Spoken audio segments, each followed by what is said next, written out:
what I want to do briefly is give us some background understanding to the Children's Wellbeing in Schools Act in its context, the context it's come in. And there you can see that's a screenshot of the Act on the Parliament's website, legislation. But I'm going to be right up to date. I want to quote our new, not yet Prime Minister, Andy Burnham, from his speech yesterday, which was televised. And the phrase that hit me was, "I am clear. Britain took a series of wrong turns in the 1980s. Well, I might say we began to take them before then, but he is right. He says slowly at times imperceptibly, over 4 decades, political and economic power draining their way out of our communities in every region and nation of the UK. I hope this isn't just rhetoric that he hopes people will like him, but I think he's very right there. There has been something happening for decades now, not just in this country, but in the West, where power has been taken away. I'll come back to what he didn't say in a minute.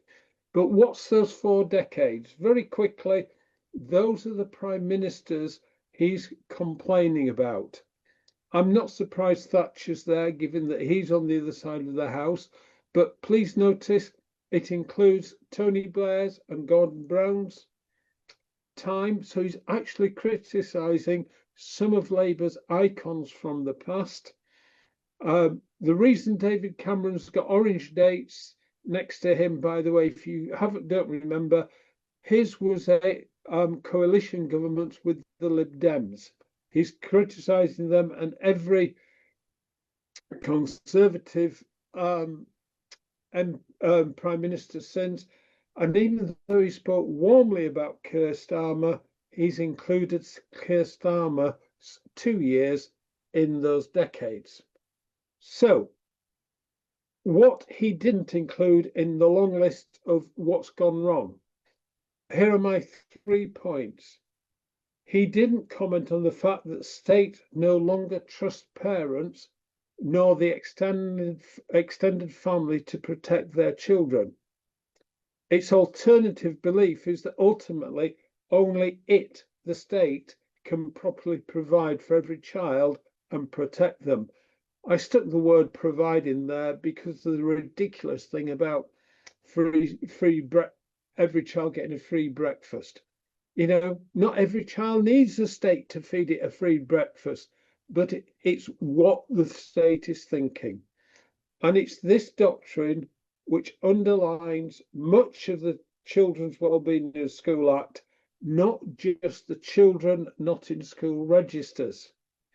So, for example, and I will come back to one of them in a minute, other clauses, other sections 2, 3, and 4 all come under child protection and safeguarding. And all of those feed into this narrative that has impacted home education and the freedom to take children out of school when it doesn't suit them quite badly. And the one I will be mentioning is the information sharing approach. I haven't got time to go into consistent identifiers, but they all fit together. And added in lately, in its journey through Parliament, the bill, we got the online safety, which is causing lots of rumours about, is it the state's duty to tell teenagers what they can and can't do, or is it the parents' responsibility?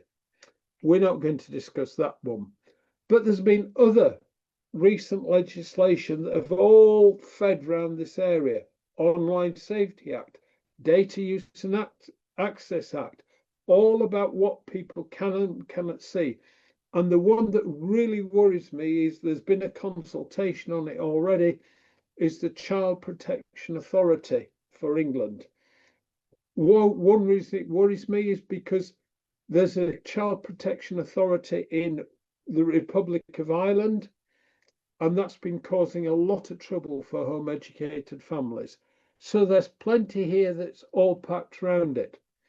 So here's my illustration, thanks to a guy called AI, of what the mindset is in the state child protection industry. If a child is in our trolley, they are safe. If they're not in our trolley, like the educated kids in the background, they're not safe. AI came up with a really good illustration that I think I know which ones look most happy. I didn't tell it to make the ones in the trolley miserable, but to me, that is the mentality we are fighting. So how did we get here? I'm going to take you on a very quick home education timeline. I'm going to miss out a lot of the chunks, but I've put them in here. So if you watch the video back, you can stop it and have a look at them.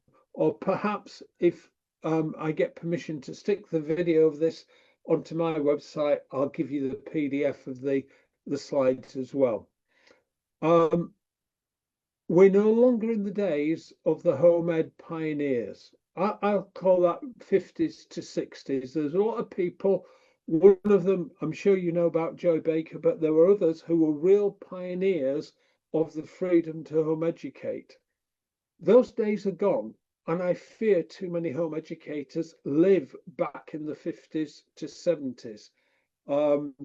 But as Burnham recognises, societal changes began in the 1980s at the very latest. And the first marker we need to be aware of is the United Nations Convention on the Rights of the Child. The UK signed it in April 1990. That was in the last 12 months of Margaret Thatcher's premiership. It was ratified with reservations in December 1991, and by then John Major was the Prime Minister. However, it did not impact things very much as far as legislation was concerned until the Children's Act 2004, which was brought in by Blair's government. It was based on the 2003 Green Paper, Every Child Matters, and it implemented a lot of things that were required because we had ratified the UNCRC.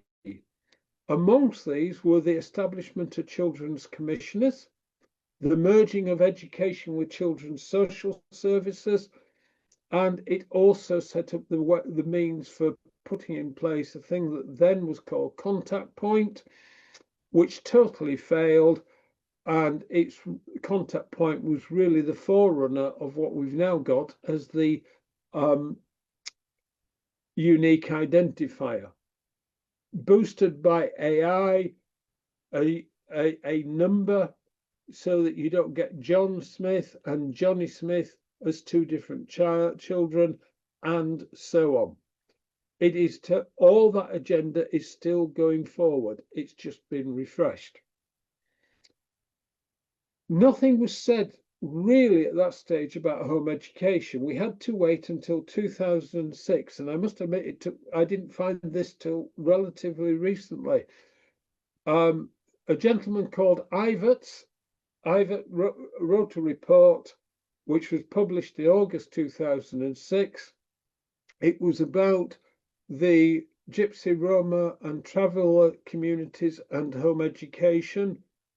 But the report went further than just that community, and the key recommendation was a standardized national system of registration for all home educated children. That is the first mention I have found of that being put into practice. And as we know, they've struggled for long years to bring it in. A bit more key was written in two letters. There were different letters, one by the Education Minister, Alan Johnson, and one by the Schools Minister or somebody in the upper house, Lord Adonis. And they were answering different questions about home education, but they obviously had the same script writer. And the letters say the state does not currently prescribe what form of education parents should provide. Whilst all maintained and independent school provision is prescribed in legislation and subject to inspection, this anomaly is at odds with the Every Child Matter reforms supported by the Children Act 2004. So that is a very clear indication that what has been brought about in the Children Not in Schools registers in the CWS Act is designed to make the state be able to prescribe that what is taught and inspect how it's being taught, even in home education. It's as clear as anything, but it hasn't been engaged with, and we need to. And I don't know how the government has responded or how they will respond to this legal challenge, but I think they will come out and they will have to admit in the end they want every child's education to be prescribed and inspected by the state. Now, I'm not going to go through all these, but following that, the ball started rolling with what many of you will have heard of, the Badman Review, launched in January 2009. Ed Balls, who was the Education Minister, brought in the Children's Schools and Families Bill in 2009. That was the first piece of legislation to have registers in it. That clause was removed prior to the 2010 general elections. Then things went quiet until we had conversations raised up by Michael Wilshaw of Ofsted in 2015 about illegal schools and the connection with home education. Lord Soley picked up, he was very much in favour of the Children's Schools and Family Bill provision. He picked up in June 2017 a private members bill, and his bill was never going to get through, but it got stirred up the muck. It got everybody's attention back on this question. And lots of things happened. I'm not going to read them all. There's just a whole lot of things there that happened over the next 2 or 3 years. And it went through, and even the Education Committee had an inquiry which riled a lot of people and brought some of us into contact with each other who hadn't known each other. That rumbled on till the Schools Bill in 2022. That was abandoned in the December, and you will remember there was a whole host of things happening there. So that's it. That all went before the Children's Wellbeing in Schools Bill. That screenshot is from December. It's a different colour now if you go onto the page. But that is all that led up to the bill. Now, what's happening as a result of it? We know what's happening in the register side, but this is something that landed on my desk. Somebody amongst the home educating communities went to this seminar run by the DFE on the information sharing duty, and got the copy of the slides as a PDF and circulated it to me and to lots of other people. And they know who they are. And I want to say thank you very much. It was really helpful. Okay. That was the first page. This is the second page. There's too much there for me to go through. But when I saw that page, it really gave me one strong impression. Just let me take what is at the top and blow it up so you might be able to read it unless you're on a phone. Under the information sharing duty, what are we trying to address? Children and families will interact with a range of services at one time, and each organisation may have a unique insight into their lives. Effective information sharing is essential to build a fuller understanding of a child's life, to early identify need or concerns before escalation, and provide timely support. If you read that slow enough, and I hope I did, that tells you they want to know everything about every child. They want it all coordinated to stop any problems arising. Now, when you think that might be a good aim, you have another question. What damage is it going to do into prying into every child's life? This is a real question we need to be asking. And what do I mean? You remember that big target thing? There you are, you've got the diagram. I've taken the middle because it's so small, even in the original, it's hard and it's very blurry there. But right in the middle is the child surrounded by their multi-ethnic family. We're not going to go into it in details, but right at the middle of this. And so this gives me the impression of an arena with all these different agencies and people in those agencies peering in to the family to protect, inverted commas, the child. We've heard earlier this afternoon about how some of these people don't understand the child and the damage they do by not wanting the child to do what's best for them.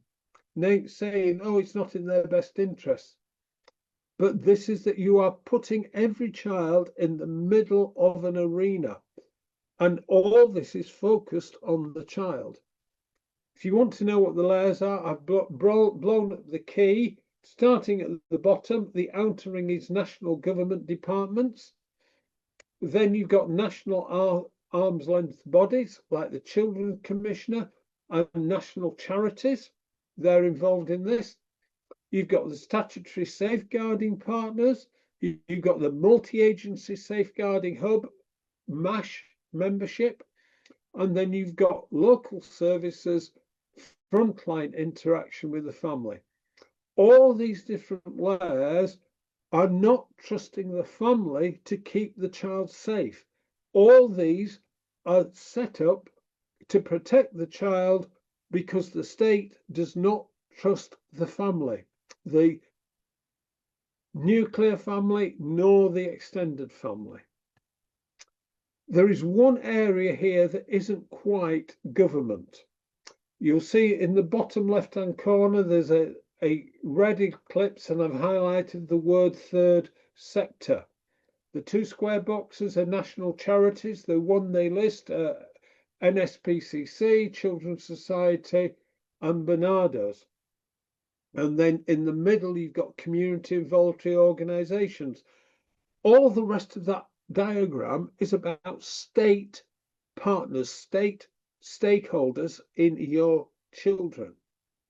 But I didn't quite know what MCHLG meant. So I looked it up, and it's the Ministry of Housing, Communities and Local Governments, which therefore oversees even the charities and the third sector organisations. So there's that diagram, going back to it. What does this diagram suggest? Well, to me, I've already mentioned what I suggest, but I'll put it this way. That we live at a time when many people believe it takes the state to raise every child.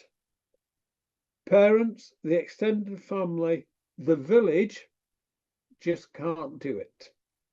This is the setting of the Children's Wellbeing and Schools Bill. They talk about our children, not your children, not my children, but our collective children. The state assumes that every state player is a stakeholder in your child's life.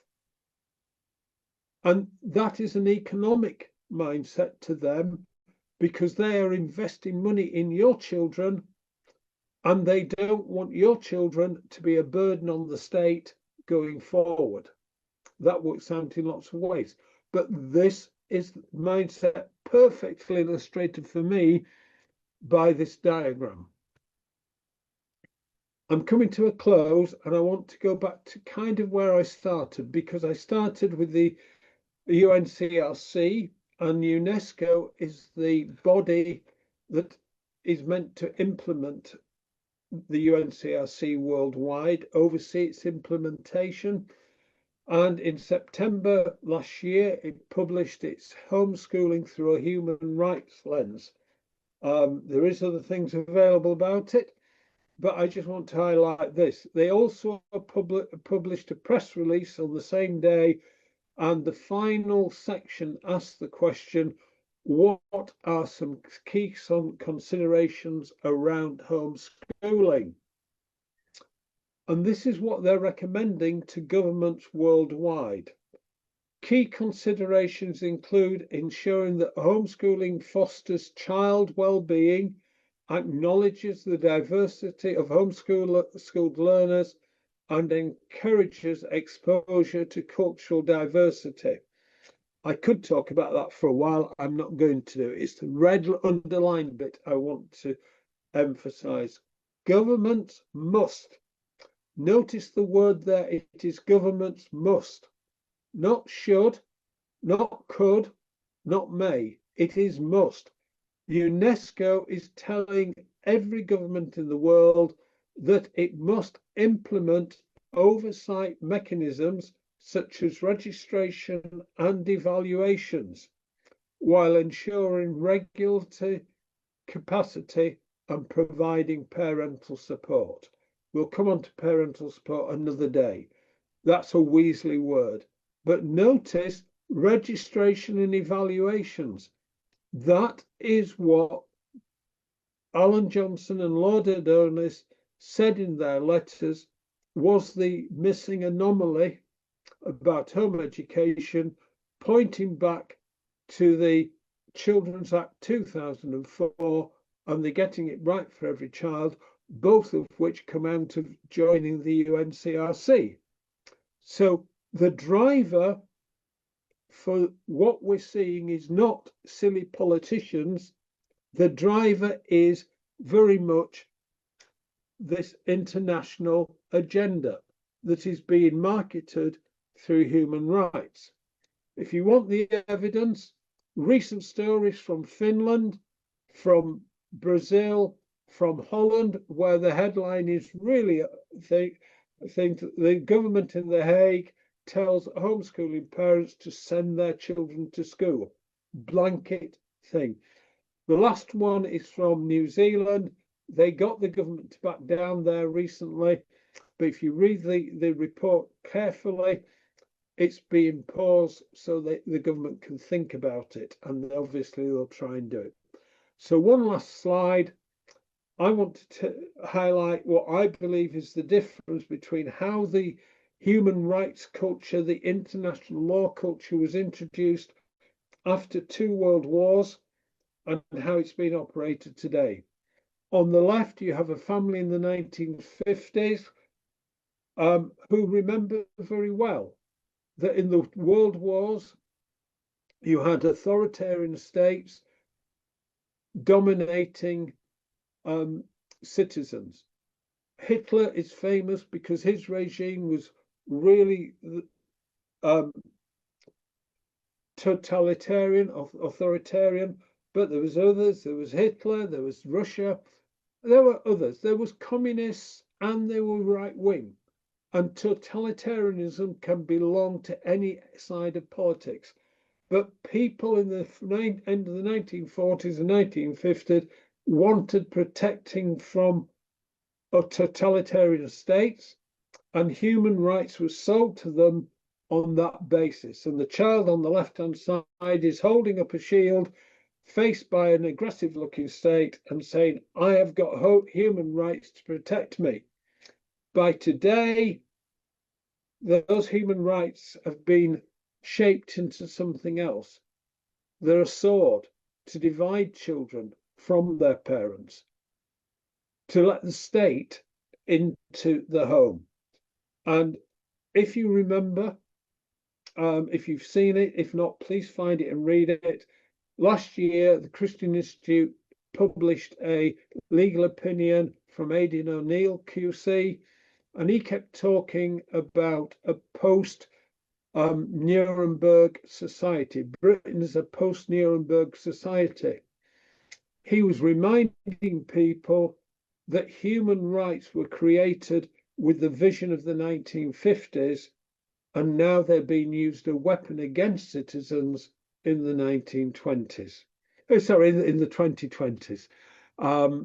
So that is the context, and that is why I am pleased to see this legal action we're talking about has got this human rights component in it. It is vital. It has to be pressed that human rights are being abused.